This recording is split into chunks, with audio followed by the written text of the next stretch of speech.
อืมจุ่มเนื้อใส่เพื่อนกันบ่ได้เบาๆได้เนาะตัวลงเอาตัวนี้ลงกันไม่จะไปหาโป่งนะโอ้เนื้อไม่ไหม้เนาะไม่ไหม้เอาเด้อนั่งเอาปล่อยลงนี่รถนี่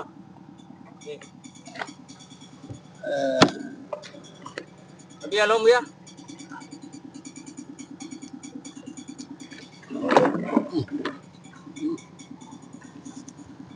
โอ้ยเอาเงือลงน้ำเอาเงือลงน้ำอยู่ไหนไปเด้อพักกันเด้อไปเด้อพักกันพักกันพักกันพักกันเด้อพักกันเอาหนึ่งสอง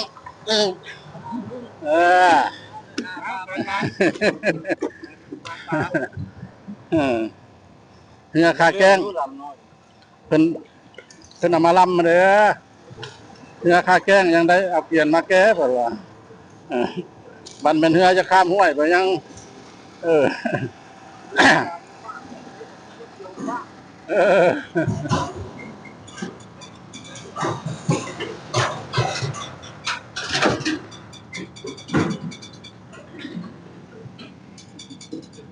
แม่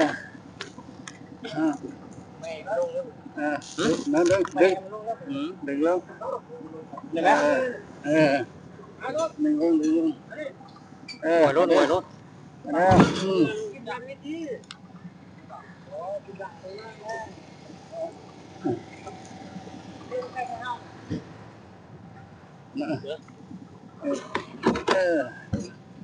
ไอ้อันนั้น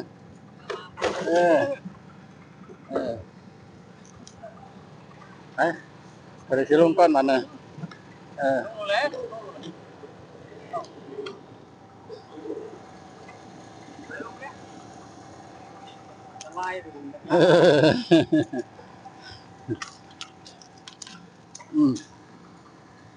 กลับไปทางพ่อคุณ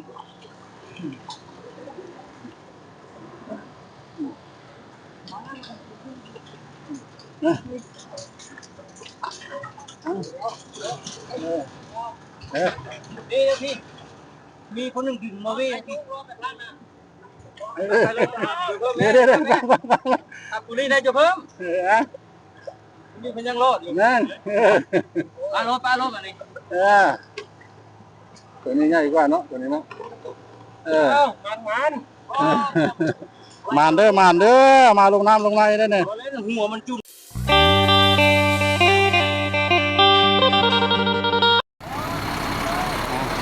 สบายดีพี่น้องๆเนาะที่ภายในหรือต่างประเทศเป็นตอนเช้าของวันที่18เนาะทางประมาณทะเลาะเราได้มาเก็บภาพเนาะช่วยเหลือพ่อแม่ไปโดนเพิ่นที่เอาเนื้อมาให้มาหน้าภายหลังน้ำบกน้ำโยบเนาะน้ำบกน้ำลงแล้วเพิ่นก็จะได้เอาเนื้อมาหาปูหาปลาแล้วเนาะเป็นคือแต่ละปีปลาแล้วมันลงมาใส่ตุ่มใส่เบ็ดใส่มองก็สะดวกสบายเนาะเอามีเนื้อมีเบอร์แล้วมีเนื้อ2 ลำห้อนน้ำห้อนในเป็นที่เรียบร้อยแล้วมีแต่โชคกำมันล่ำกับรวยบาทนะเลี้ยงเจ้าเลี้ยงโจรเด้อหาปูหาปลาก็ให้ร่ำให้รวยให้โชคให้หมานห้อนน้ำห้อนในแล้วเพิ่นเอาเรือมา2 ลำมาอยู่ให้อยู่สวนอยู่ให้อยู่นาเนาะขอบ้าไปบริเปิดของ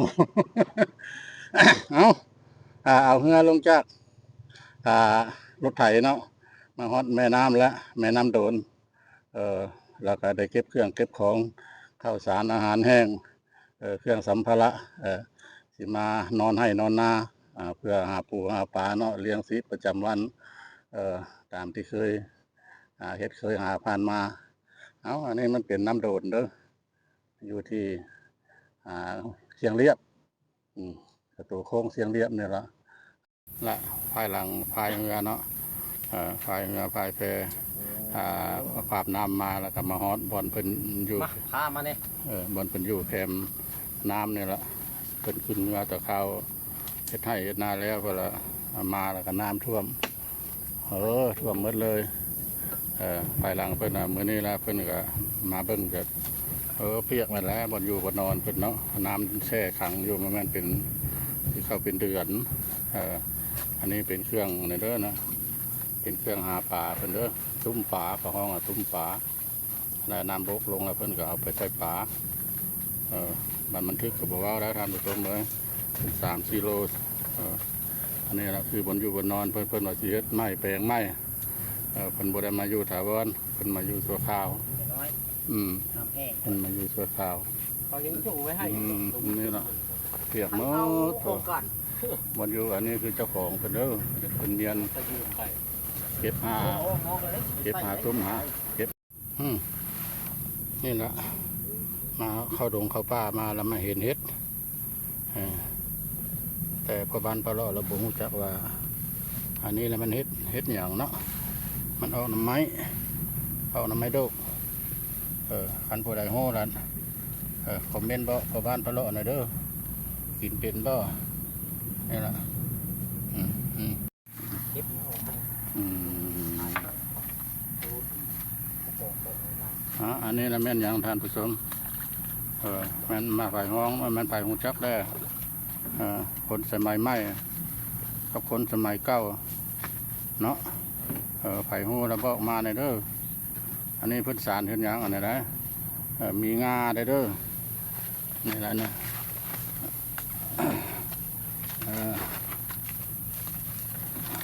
อันนี้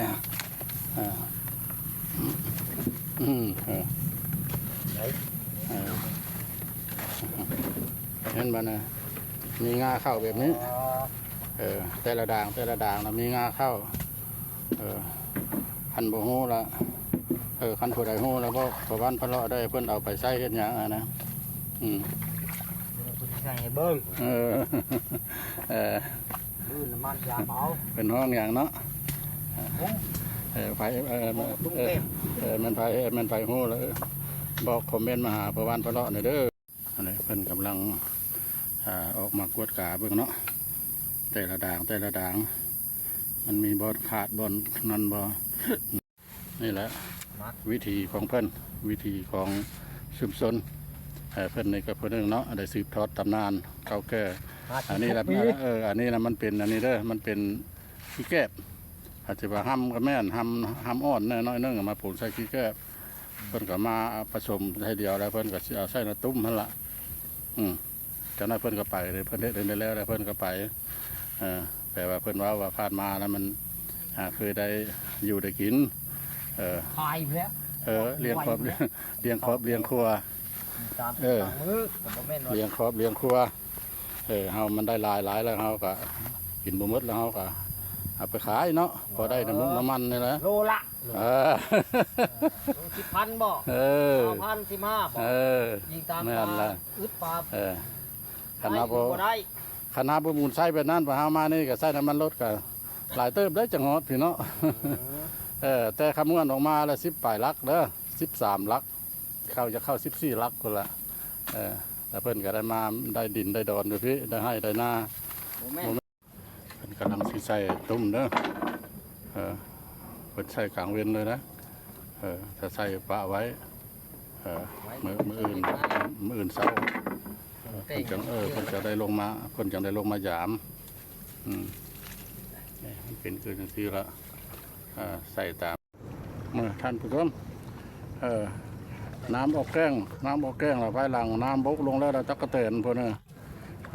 ตักกะเตนคอเคียนเด้อตักกะเตนคอเคียนกินใบไผ่พวกตามง่าไม้พวกจนเหี้ยนมัดพอลงใส่ด่างที่2ที่3แล้วเด้อเป็นกระลงกวดกาเบิ้งบอนใดมันเหมาะสมได้บ่แม่นผู้สิใส่ละโลละเลยเด้อเพิ่นใส่ก็เด้อบอนใดเหมาะสมภายหลังบอนที่ใส่บอนที่ตั้งตุ้มนี่ล่ะนะบอนที่ตั้งตุ้มนี่เพิ่นก็อนามัยเนาะกวาดออกให้มันแปน บ่มีไม้งาตอกก็ละเนี่ยเพิ่นอุ้มตุ้มลงแล้วพัดอุ้มตุ้มป่าไปแล้วพอเพิ่นสิไปทางพุ้น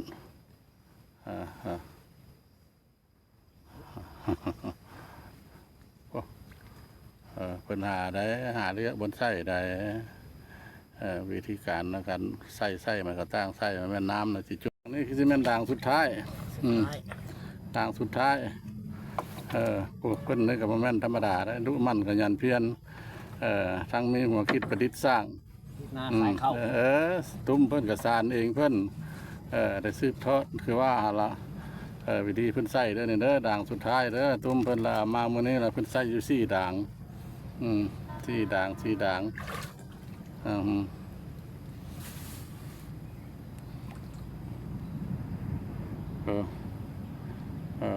น้ำพอดีเพียง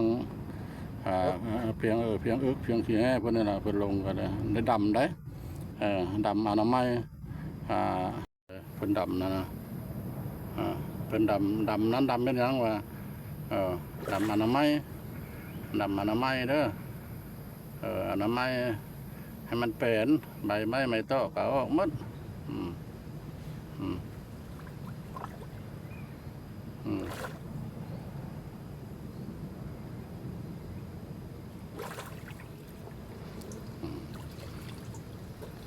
เราบอกอีกว่าจะกินมาลด